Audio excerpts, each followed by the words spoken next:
I just wanted to address some of the learnings from the emergency alert, the Armageddon alert that we had in the UK yesterday from a kind of intelligence or Psy-Ops perspective at the nudge unit at number 10. You can imagine what they're seeing. The first learning was fear. So despite people being warned that this alert would be coming to their phones at 3 o'clock, and of course it came a few seconds early, as you might anticipate, people were frightened. People sort of reported that they were like, oh gosh, and it scared them.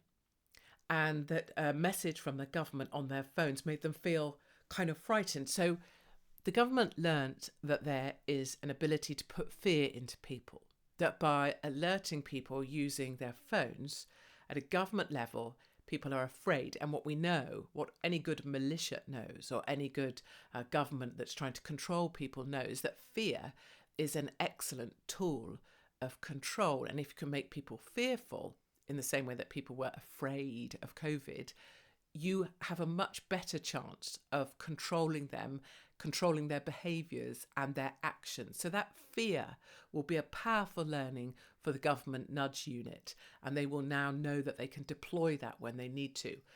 The second thing that was easy to observe, and you'll have seen it for yourselves, was that, say, in cafes or in public spaces, and many people were in public spaces when this alert went off, and that was part of the experiment that was being done, was to see how this worked in public, is the reinforcement that went on.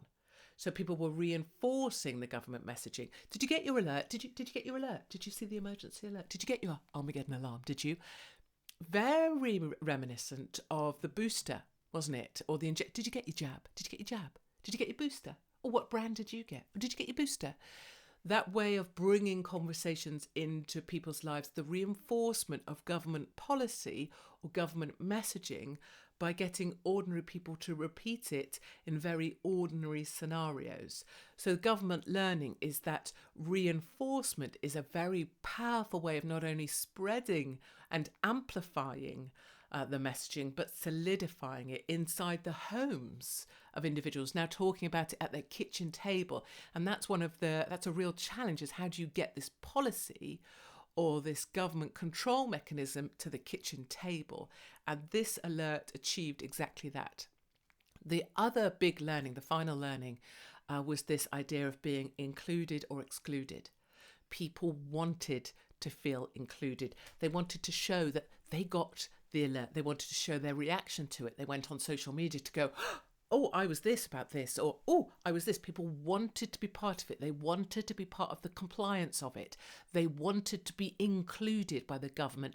And I think for many people who miss the time of lockdown, who miss the government telling them what to do, who miss the government taking all risk out of their lives, you know, this was a moment that there was almost like a frisson of excitement for those people, because they remembered that feeling of the government telling you what to do.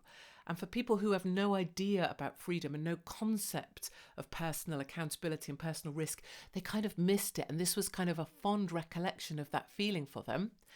And alongside that being included from a kind of Psy-Ops behavioural kind of manipulation of the useless meat eaters, there was that deliberate tranche of people who were on the 3 network or others that were excluded.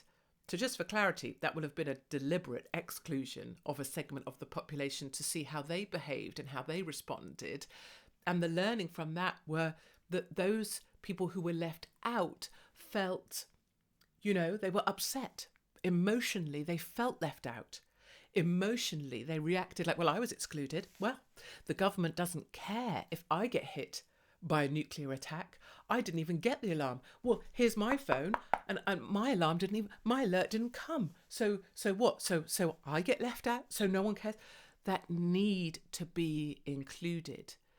And that, when you think about COVID lockdowns, the state injectable, the wanting to be part of, to have a badge, to have a flag, to have a meme, to be part, to be included, much better if you're one of the compliant to be included than to be a little excluded one at risk on your own, like the sheep that's outside of the flock that's going to get picked off by the wolves.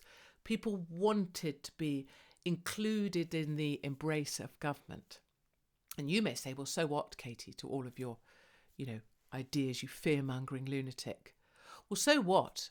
Let's now take this emergency alert for weather conditions. I mean, when was the last time you saw a typhoon here in the UK? But anyway, now let's imagine this emergency alert isn't just restricted to the use that you might have been sold it on.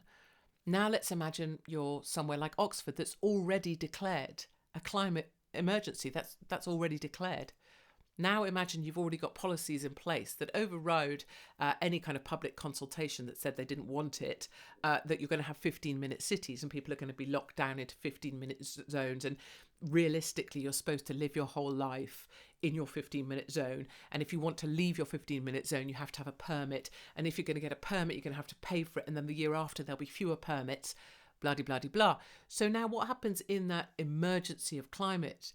If you want to leave your 15-minute zone, but your carbon emission total for the day has been reached, or Oxford's carbon emission total for the day has been reached, well, then you just get the emergency alert to your phone that tells you Oxford's climate emergency carbon emission limit has been reached today.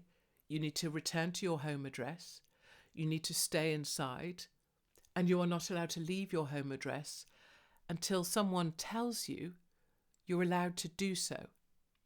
And that's exactly what the government just learnt.